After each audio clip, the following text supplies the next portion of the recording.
Hi friends, welcome back to my channel. இன்றைக்கி வந்து எனக்கு ஃப்ரெஷ்ஷாக கோங்குரா கீரை கிடச்சிது. ஸோ அதனுடைய சட்னி ரெசிபி தான் இன்றைக்கி பார்க்க போகிறோம். இப்போ அந்த சட்னிக்கு தேவையான காரத்துக்கு ஏற்ற மாதிரி பச்சை மிளகா, நான் பூண்டு வந்து தோலோடு எடுத்து வச்சுருக்கேன். இது வந்து இந்த தோலோடு போடுற பூண்டு வந்து இந்த சட்னிக்கு ஒரு நல்ல ஃப்ளேவர் கொடுக்கும். இப்போ ஒரு கடாயில் நல்லெண்ணெய் விட்டு நம்ம எடுத்து வச்சுருக்க இந்த பூண்டையும் பச்சை மிளகாவையும் போட்டு நல்லா வதக்கி விட்டு எடுத்துக்கலாம்.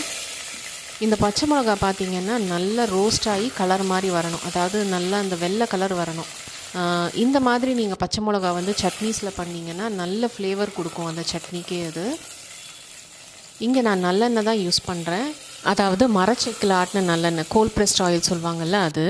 இப்போ நல்லா வதங்கி வந்துருச்சு. இதை தனியாக தட்டில் ட்ரான்ஸ்ஃபர் பண்ணி வச்சுக்கிறேன். இப்போ மீதமுள்ள அந்த எண்ணெயில் நம்ம வாஷ் பண்ணி எடுத்து வச்சுருக்கேன் இந்த புளிச்சக்கீரையை வந்து நம்ம போட்டுக்கலாம்.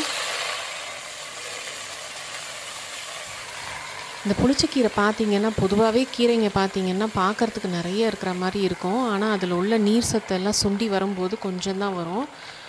ஸோ இந்த கீரையும் அதே மாதிரி தான், இது நல்லா நிறைய இருக்கிற மாதிரி இருக்குது. இப்போ நம்ம நல்லா வதக்கி விட்டுக்கலாம்.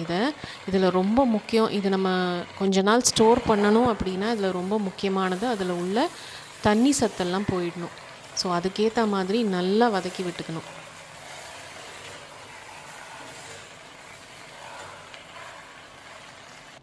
இப்போ நல்லா வதங்கின பிறகு எவ்வளோண்டு வந்துருச்சு பாருங்கள்.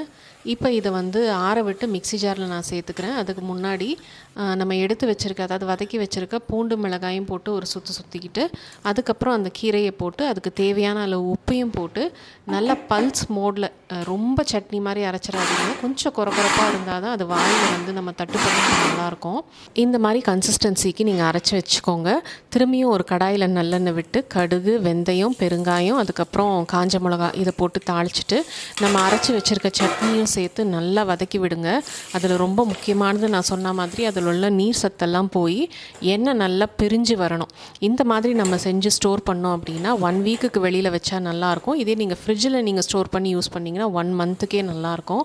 ஸோ கண்டிப்பாக இந்த கீரை கிடச்சா இதே மாதிரி ட்ரை பண்ணி பாருங்கள். சாதத்தில் நெய் விட்டு சாப்பிட்றதுக்கு அவ்வளோ நல்லாயிருக்கும், தயிர் சாதத்துக்கும் ரொம்ப நல்லாயிருக்கும். See you and bye-bye.